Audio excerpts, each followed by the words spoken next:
La permanence, c'est d'avoir des temps politiques où on peut débattre, échanger sur des sujets. On l'avait fait sur le poulailler il y a quelques temps. On le refera dans les prochaines semaines, par exemple, sur un atelier des directives, pas plus, mais qu'on va organiser pour concrètement montrer comment on élabore la loi et les directives européennes, quoi.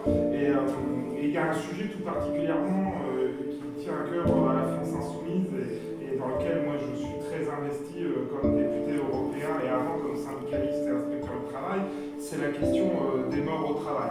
Et donc je fais cette petite présentation du livret, je ne sais pas si vous l'avez tous pris, mais qu'on a sorti avec Marina Mesure, ma collègue députée européenne, autour de 14 mesures, 14 propositions pour lutter contre la mort au travail. Je vais vous en dire deux mots, mais avant je voulais vous dire ça. Un chauffeur d'Hénin-Beaumont, hier, un chauffeur de camion d'une soixantaine d'années est mort sur l'autoroute A1 après avoir fait un malaise cardiaque. Il y a 2 jours, Magville 44, le conducteur d'un camion est mort électrocuté, la grue qui est chargée sur son véhicule a heurté une ligne à haute tension. Avant-hier, Lens sur Alagnon, 43, un ouvrier de 35 ans a franchi de 5 mètres qui serait tombé d'une nacelle dans laquelle il se ainsi de suite, ainsi de suite, ainsi de suite. Je ne fais que dérouler le film de Mathieu Lépine du accident qui, sur les réseaux sociaux, a retracé en fait les morts au travail, ce qui n'avait jamais été fait réellement par le ministère du Travail en France. C'est un enseignant du 93 qui a écrit un livre qui s'appelle L'hécatombe invisible, et c'est lui qui, le premier, il y a quelques années maintenant, a commencé à recenser en France les morts du travail, les morts au travail. Et cette liste terrible, on pourrait la continuer. Chaque année, en Europe, c'est 3 millions d'accidents du travail. C'est 3300 morts. En France, en 2023, c'est 1287 personnes qui sont mortes au travail, en allant au travail, sur la seule année 2023. C'est un mort tous les 3 jours. Dans la construction, c'est un mort par jour travaillé. Je pourrais continuer, mais derrière ces chiffres qu'on aligne, c'est des vies qui sont brisées, définitivement, c'est des familles qui sont endeuillées, et c'est un continent invisible. C'est-à-dire que le premier élément qui est frappant, c'est que la mort au travail, c'est pas un sujet. C'est pas un sujet. Ça passe, c'est quelque chose qui est considéré comme acceptable. Souvent, on dit c'est la faute à pas de chance. Ou alors, on entend aussi c'est les risques du métier. Vous connaissez cette expression, les risques du métier. Et même, on dit des fois, souvent, que la première victime de l'accident, c'est le travailleur lui-même qui s'est blessé. Parce qu'il n'a pas respecté les règles de sécurité. Mais on nommait quelque chose qui est pourtant fondamental, c'est qu'un salarié, un travailleur, il est sous l'autorité de qui? Il est sous l'autorité d'un employeur qui a pour obligation, dit le code du travail, c'est l'article L41-21-1, de veiller à la sécurité physique et mentale des travailleurs. Pourquoi l'employeur a cette obligation? Parce que quand on a un travail, quand on est dans une relation de travail, on n'est pas libre. On est subordonné à l'autorité d'un employeur qui donne des consignes et des ordres auxquels on doit obéir. Si le travail sur la toiture, on vous dit de le faire, quand bien même il n'y a pas de protection collective et que vous tournez la toiture, ça ne sera pas votre responsabilité, parce que celui qui devait protéger la toiture, c'est votre employeur. Alors évidemment, les travailleurs disposent d'un droit. Tout travailleur a le droit de se retirer d'une situation dangereuse pour laquelle il considère qu'il y a un danger grave et imminent pour sa vie. Et ça, c'est le texte du code du travail. Quand vous avez un patron qui vous dit tu continues le travail, sinon t'es viré, à la 95% des travailleurs, ils vont continuer à travailler dans des conditions de sécurité qui ne sont pas optimales. Quand on lui dit écoute, ton harnais, on l'a oublié à l'entrepôt, mais on ne va pas faire 1 heure retour et 1 heure pour retourner sur le chantier. Aujourd'hui, il reste juste à finir le pignon à faire ou la fin de la couverture. On en a pour 3 heures. On le fait et c'est là que l'accident arrive.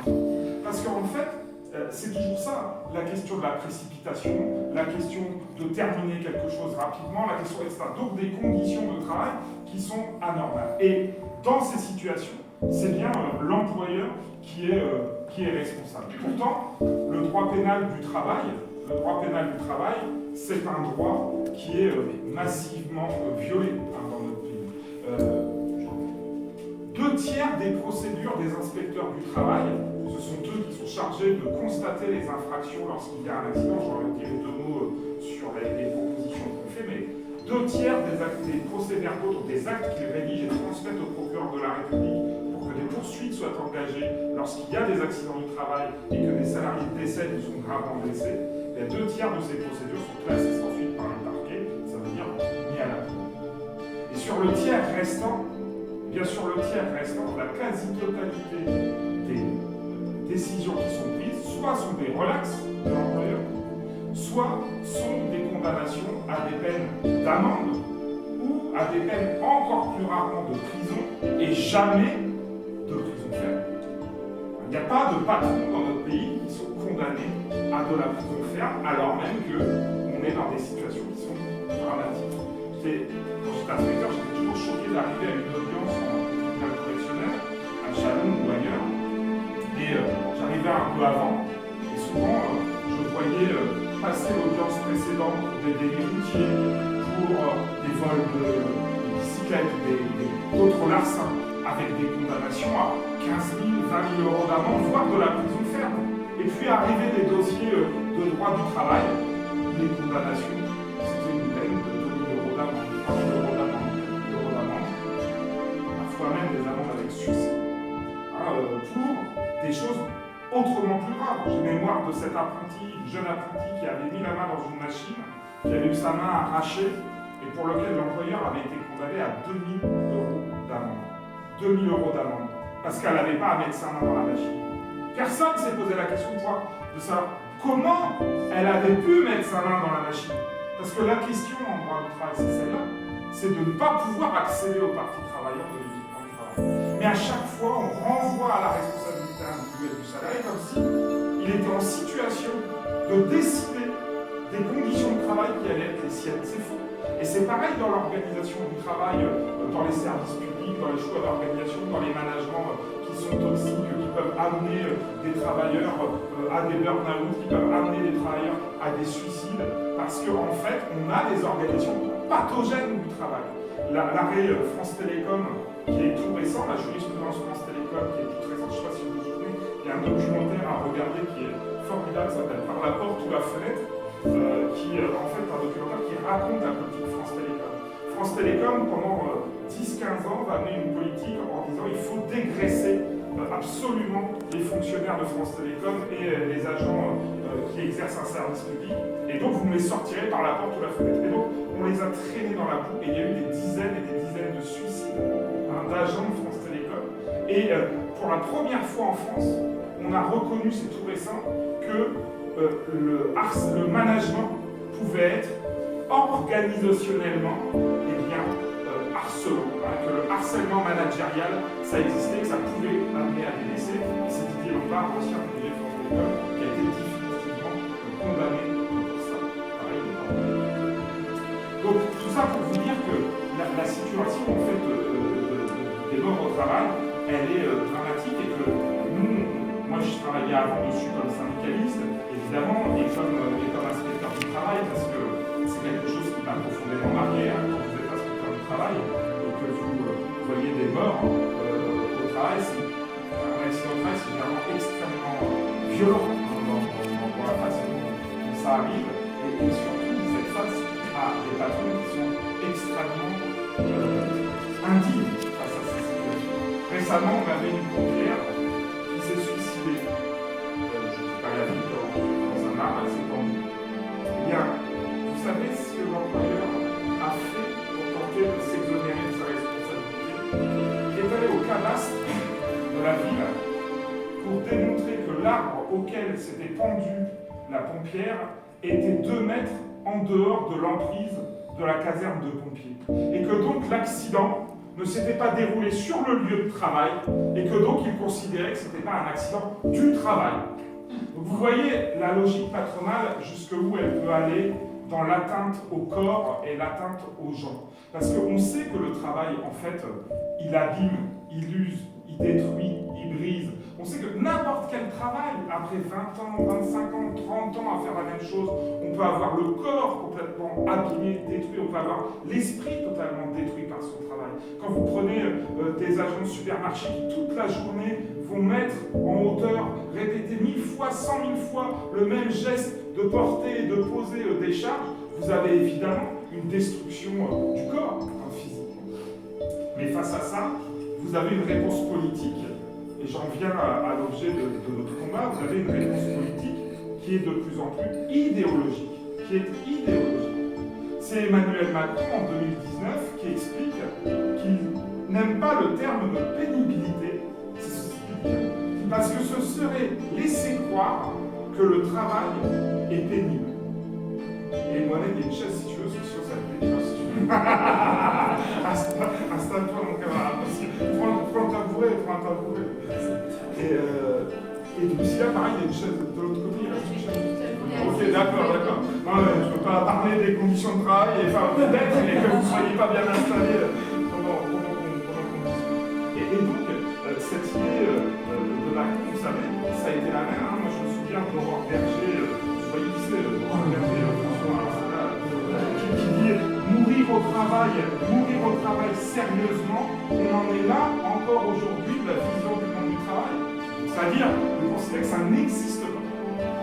Et donc, il s'est passé quelque chose il y a 3 ans de cela à peu près, parce que Mathieu a sorti son livre qui s'appelle L'hécatombe invisible, que je vous invite à je ne sais pas si on l'a ici, mais je l'ai au bureau, je le ramènerai aussi pour qu'à la bibliothèque, vous puissiez aussi venir lire un bouquin, enfin regarder, voilà, c'est vachement important. Et il y a des familles de victimes qui ont commencé à s'organiser. C'est-à-dire des pères, des mères, des frères, des sœurs, de jeunes gens généralement, parce que les accidents du travail, notamment les accidents du travail mortels, ils touchent 2,5 fois plus de jeunes que de travailleurs plus âgés, ce qui est lié évidemment souvent à la précarité dans laquelle interviennent la jeunesse, au défaut de formation dans laquelle sont les jeunes. Et donc ces familles de victimes, elles vont commencer à s'organiser et elles vont organiser des manifestations autour de la date du 28 avril, qui est la journée mondiale de la santé et de la sécurité au travail. Et quand elles vont organiser ces premières mobilisations, elles vont le faire en ayant les portraits de leurs enfants, en tenant avec elles et en interpellant le portrait de leur enfant disparu. Ça va marquer tout le monde, évidemment dans le mouvement syndical, quelques médias qui ont commencé à suivre ce sujet, mais on est au début d'un combat qui commence à apparaître un tout petit peu dans la société.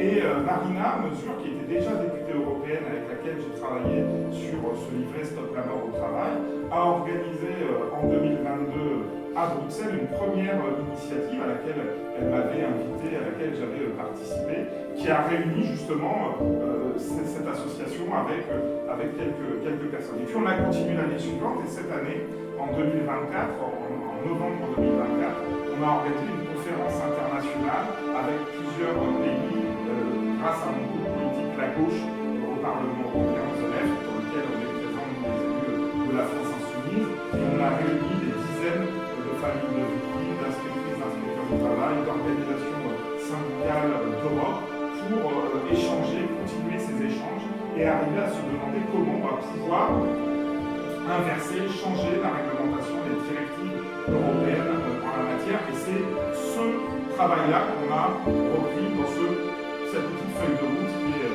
disponible ici, bien sûr, et qui est maintenant aussi disponible en téléchargement sur Action Populaire. On pourra vous passer, bien sûr, le lien. Et qui part d'un constat simple. C'est une des participantes à la conférence qui nous disait 9 accidents sur 10 peuvent être évités.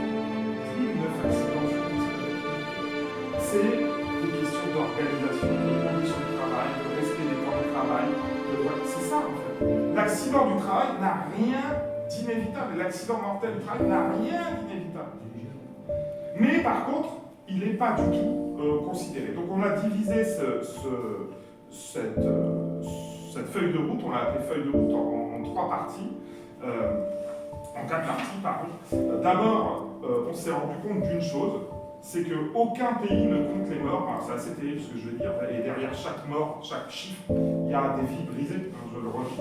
Mais la question des statistiques et des données sur les morts au travail, c'est le premier point pour faire exister le sujet. Or, cette donnée, elle est littéralement absente. On a des pays qui considèrent que les accidents de trajet pour se rendre au travail ne sont pas des accidents de travail. On a des pays qui considèrent que les arrêts cardiaques sur le lieu de travail ne sont pas des accidents de travail. On a des pays qui considèrent que si tu meurs 3 jours après ton accident, ce n'est plus un accident de travail. On a des pays qui considèrent que si ce n'est pas sur le lieu de travail et au temps du travail, ce n'est pas un accident de travail. On a des pays qui ne comptabilisent pas les accidents du travail comme la France, par exemple, sur les données dans les 3 versants de la fonction publique qui ne sont pas comptabilisés, fonction publique territoriale, fonction publique hospitalière, fonction publique d'État qui ne rentrent pas dans les chiffres, dans le chiffre de 1287 morts en 2023 que je vous ai donné. On a tous les travailleurs détachés, les travailleurs transfrontaliers, les travailleurs sans papier, qui sont des travailleurs qui ne sont pas décomptés des morts au travail. On a les travailleurs auto-entrepreneurs fictifs ou les travailleurs ubérisés, hein, ceux qui font de la livraison en vélo, qui ne sont pas considérés comme travailleurs et qui ne sont pas comptabilisés. Donc vous avez des milliers et des milliers de morts qui ne sont pas comptabilisés, qui ne rentrent pas dans la statistique publique et pour lesquels évidemment on participe de l'invisibilisation. Et je parle ici des accidents du travail.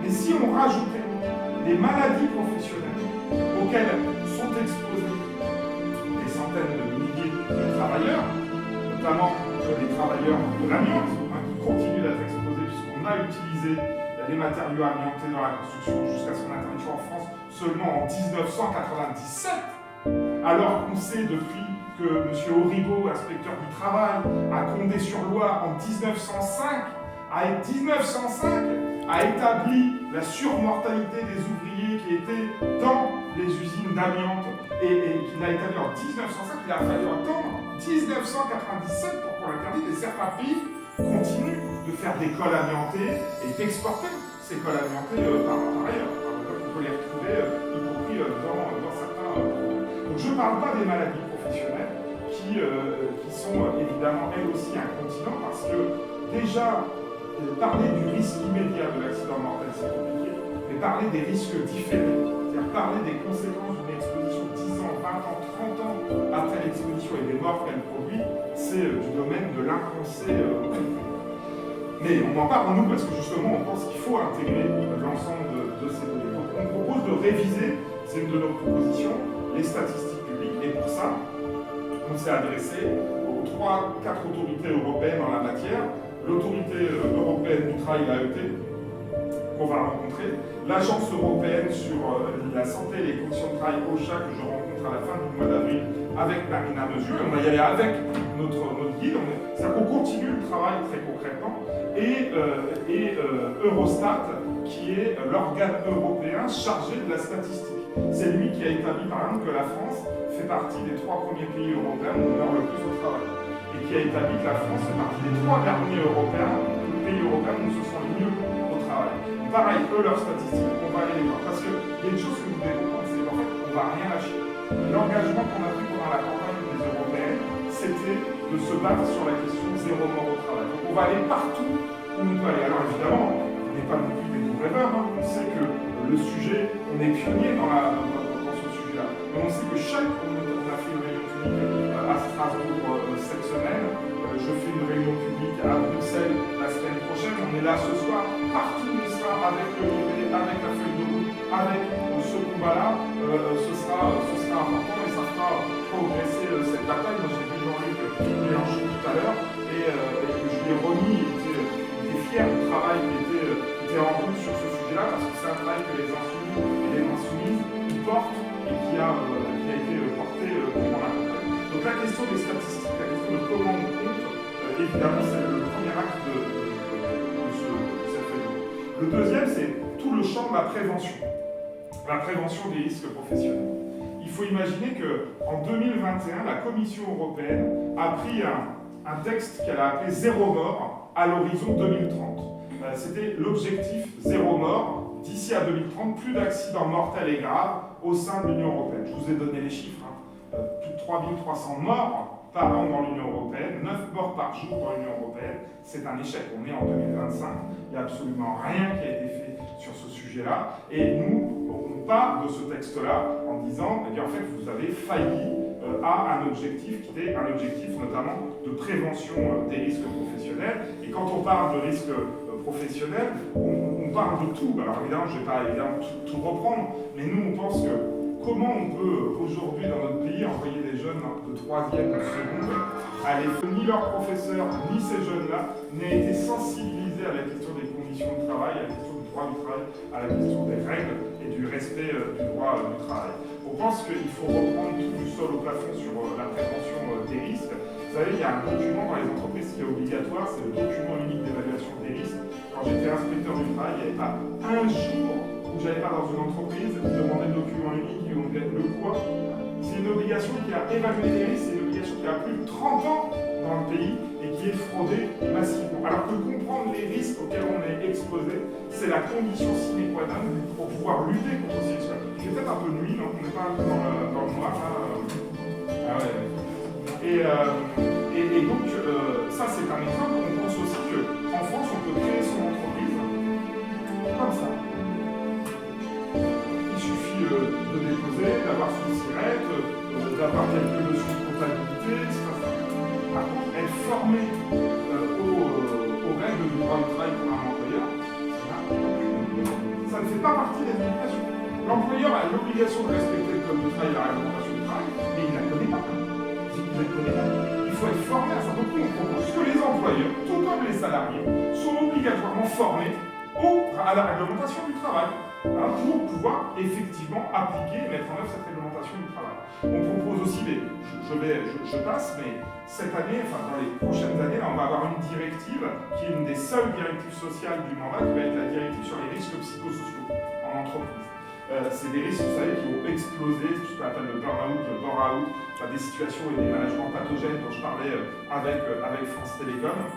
C'est les suicides au travail, les tentatives de suicide au travail, c'est les accidents vasculaires cérébraux sur le lieu de travail ou après une journée de travail. Il faut savoir que l'Organisation mondiale de la santé considère qu'au-dessus de 55 heures travaillées hebdomadaires, on majore immédiatement et terriblement le risque d'accident vasculaire cérébral sur le lieu de travail. C'est établi par l'Organisation mondiale de la santé et pourtant aujourd'hui en France, on peut encore dans certains secteurs travailler de façon dérogatoire plus de 55 heures. J'en prends un qui est chez nous, 60 heures dérogatoires, voire 72 heures dérogatoires. Et madame, l'ancienne ministre du Travail de Reims, madame Vautrin, qu'est-ce qu'elle a fait le mois de juillet dernier? Elle a pris un décret qui non seulement, je vous ai dit, on peut travailler jusqu'à 72 heures hebdomadaires, elle a pris un décret qui permettait de suspendre le repos hebdomadaire des travailleurs dans les vendanges.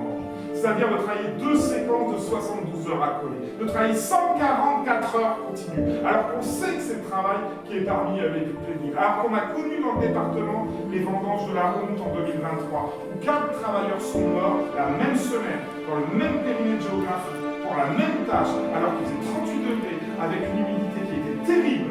Il y a eu des dizaines et des dizaines d'appels aux 10 parce que les salariés tombaient comme des mouches dans les champs et que le patronat n'a eu comme seule réponse que d'expliquer que si les gens n'avaient pas déjeuné le matin et n'étaient pas un bob, c'était pas de la faute des employeurs. Donc ça, c'est quand même la réalité de l'exploitation salariale encore aujourd'hui dans notre pays. Je vois on veut intervenir dans cette directive sur les risques psychosociaux, c'est le texte européen. C'est à l'intérieur de ça qu'on va porter des amendements pour faire reconnaître justement ces risques psychosociaux qui sont très largement liés. Mais c'est aussi, on pourra peut-être en débattre après, restaurer les comités d'hygiène, de sécurité, des conditions de travail dans les entreprises qui ont été supprimées par les ordonnances Macron. C'est en attendant couvrir toutes les entreprises de 50 salariés à 299 salariés qui n'ont même pas la nouvelle commission santé, sécurité et conditions de travail qui existe dans les entreprises à partir de 300 pour au moins couvrir ces salariés-là d'une instance dédiée en matière de santé, de sécurité et de conditions de travail, une vraie instance qui dispose de prérogatives et de compétences. Il faut savoir que La santé, la sécurité, les conditions de travail, on a mis des décennies pour l'imposer. Après-guerre, après 45, très très doucement, jusqu'aux lois au route 82, 83, qui ont vraiment posé la question de la santé, de la sécurité et des conditions de travail dans l'entreprise. Mais comme tout, comme il avait fallu 68 pour que les délégués syndicaux rentrent dans l'entreprise, comme il avait fallu 45 pour que le comité d'entreprise rentre dans l'entreprise, comme il avait fallu 36 pour que des délégués... Toujours il a fallu se battre. Et Macron, en un trait, a effacé littéralement des décennies de conquis sociaux, de combats ouvriers sur la question des droits. Et ça, c'est terrible parce qu'on peut revenir en arrière très rapidement. Moi, je reviens d'Argentine, je ne vais pas vous en parler, mais le mouvement ouvrier est attaqué comme jamais d'une façon extrêmement violente par Milei et à une vitesse qui a saisi tout le monde et qui a même tétanisé en fait les gens qui n'ont pas eu le temps de réagir et qui se disaient jamais on n'aurait imaginé, ils ont connu la dictature entre 73 et 83, jamais on n'aurait imaginé que ça arrive en démocratie. Parce qu'on a, les élections ont été démocratiques, jamais on imaginait que ça aurait pu se passer. Je vous dis ça parce que effectivement restaurer ces éléments sont nécessaires. Mais la prévention ne suffira pas. Évidemment que la question des moyens de répression et de sanctions sont évidents. Et pour ça, il faut restaurer les prérogatives de l'inspection du travail dans le pays. Il faut savoir qu'il y avait environ 2300-2400 inspectrices et inspecteurs du travail il y a 15 ans dans le pays, qu'il en reste 1700 aujourd'hui, que même la Cour des comptes reconnaît qu'entre 2016 et 2021, on a supprimé de 16% les effectifs, et tout ça pour plus de 20 millions de salariés et 2 millions d'entreprises. Donc c'est une folie absolue, l'organisation de l'inspection du travail qui a été détruite sciemment, volontairement, pour bien empêcher les contrôles à l'intérieur des entreprises. Et là je parle de l'inspection du travail, mais c'est la même chose pour les inspecteurs de la répression des fraudes, c'est la même chose pour les inspecteurs des impôts, c'est la même chose pour le bras gauche de l'État, qui protège le contribuable, le consommateur, le salarié. Celui-là, il a été attaqué comme jamais dans le pays. Donc évidemment, nous, on propose non seulement de rétablir les inspecteurs du travail, mais on propose qu'il y ait un inspecteur du travail pour 5000 salariés, et ça serait un vrai point important. L'Organisation internationale du travail, elle dit un inspecteur du travail pour 10 000 salariés. En France, c'est 1 pour 12 000 à 13 000 aujourd'hui dans la réalité. Donc déjà, on n'est même pas au seuil de l'Organisation internationale du travail, et quand bien même on y serait, on serait dans une situation qui ne permet pas de faire de la prévention des risques de la santé et de la sécurité. Un inspecteur du travail, il contrôle une entreprise en moyenne tous les 7 ans. Une entreprise, elle contrôle tous les 7 ans. Dans la réalité, il ne gère que les situations d'urgence, et c'est bien cela qu'il faut changer. Et puis en même temps, il faut aussi poser la question des prérogatives, des pouvoirs. Je vous parlais des vendanges de la honte en 2023. Les syndicats, et on a entendu cette revendication, on l'a intégrée dans la feuille de route, les syndicats demandent que, vous savez, dans le BTP, par exemple, lorsqu'un salarié menace de tomber d'une toiture, je reprends l'exemple de tout à l'heure, si un inspecteur du travail voit cette situation, il peut retirer immédiatement le salarié, arrêter l'activité, qui ne reprendra que quand le chantier sera corrigé. Donc c'est une action immédiate de protection de la vie de quelqu'un. Là, on demande par exemple que maintenant, avec le réchauffement climatique et le changement climatique, lorsque des travailleurs sont exposés à des très fortes chaleurs, que les employeurs ne prennent pas les mesures pour les protéger, les inspecteurs du travail puissent les retirer. Si nous avions eu cette compétence en 2023, nous aurions pu retirer des situations de travail des centaines et des centaines de travailleurs qui étaient exposés dans les villes. Donc il faut faire évoluer le droit et renforcer les prérogatives de contrôle et les prérogatives de sanction. Mais il faut aussi inventer de nouvelles. Je veux dire, par exemple, on va avoir dans le mandat parlementaire européen une révision de la directive marché public. Eh bien, imaginons que les entreprises qui n'auraient pas formé leurs dirigeants, formé leurs directeurs au code du travail, à la connaissance de la réglementation, soient interdites de se présenter au marché public. On peut imaginer que les entreprises qui ont un taux d'accident, qui ont connu des accidents mortels, qui n'ont pas pris de réelles mesures, qui sont récidivistes en la matière, soient interdites d'accès au marché public. Donc on a des moyens politiques de peser sur le cours des choses pour contraindre effectivement l'appareil capitaliste, son organisation, à respecter la vie des gens qui travaillent. Et c'est pareil sur la question de la sous-traitance. On pense que la sous-traitance, c'est un phénomène massif. On avait eu un très grave accident en Italie, à Florence, sur le chantier. Il y avait plus de 20 rangs de sous-traitance, ce qui exerçait sur le chantier. Je ne sais plus combien, je connais mieux ce chiffre que moi. Mais en fait, la sous-traitance sur les chantiers et ailleurs, vous savez, dans les vignes aujourd'hui, la sous-traitance est organisée. Vous avez un donneur d'ordre, les grands noms du champagne. Et puis vous avez un sous-traitant qui organise l'hébergement, un sous-traitant qui organise la restauration, un sous-traitant qui s'occupe du personnel, un sous-traitant qui s'occupe du transport.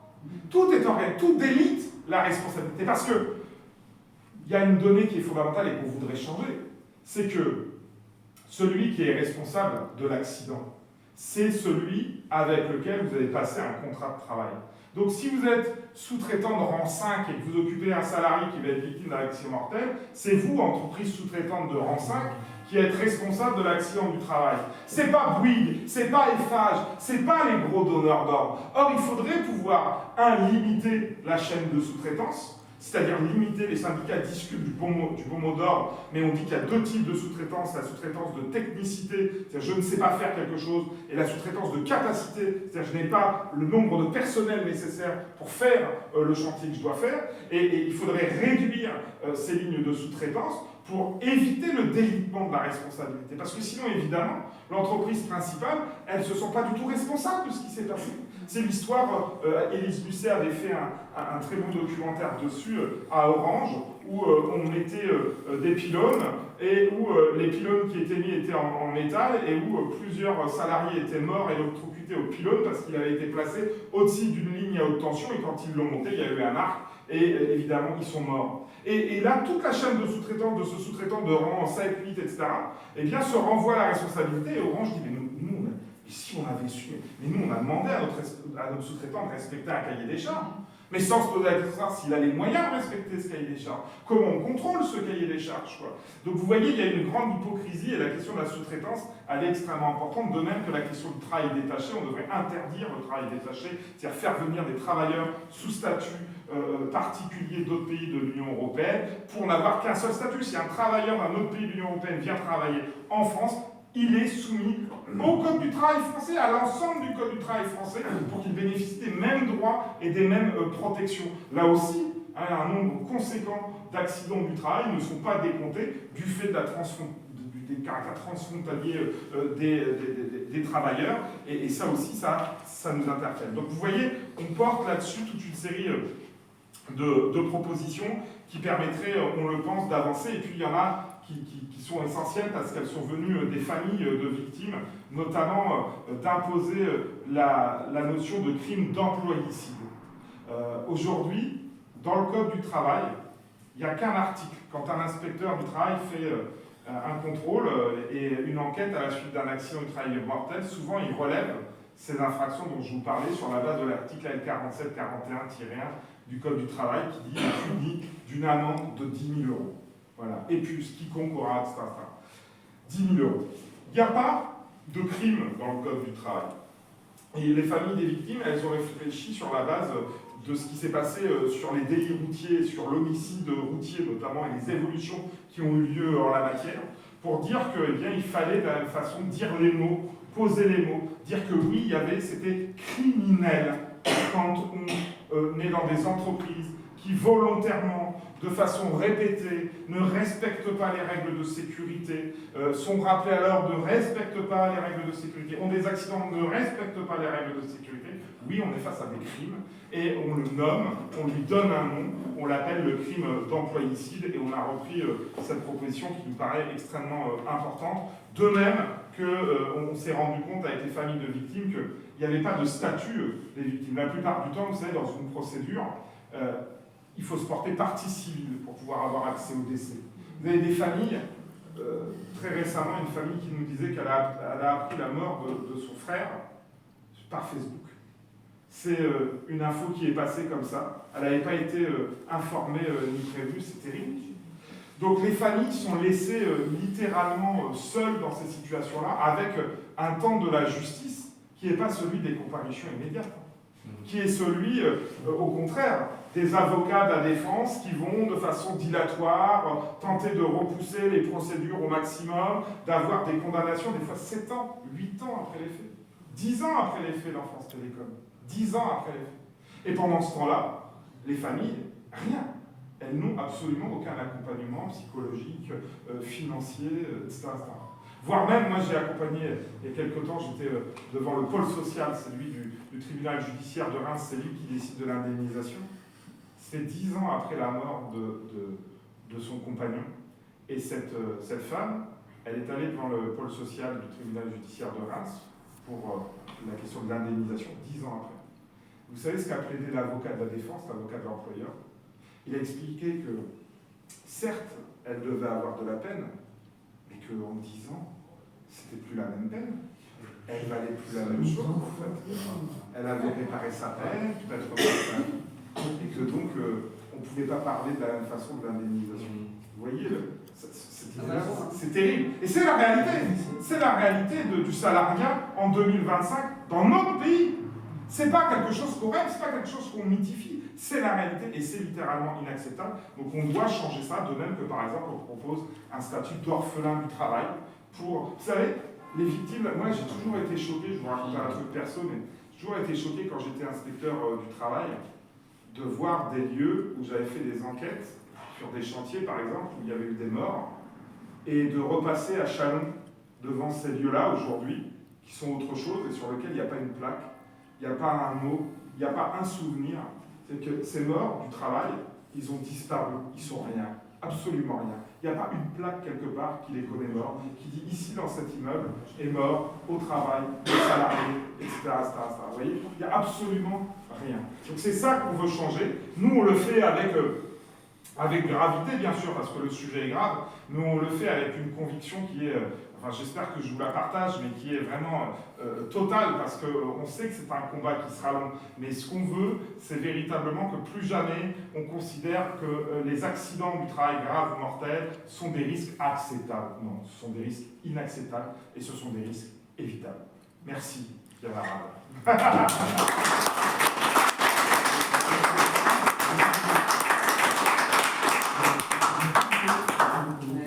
J'espère que je n'ai pas été trop long dans mon...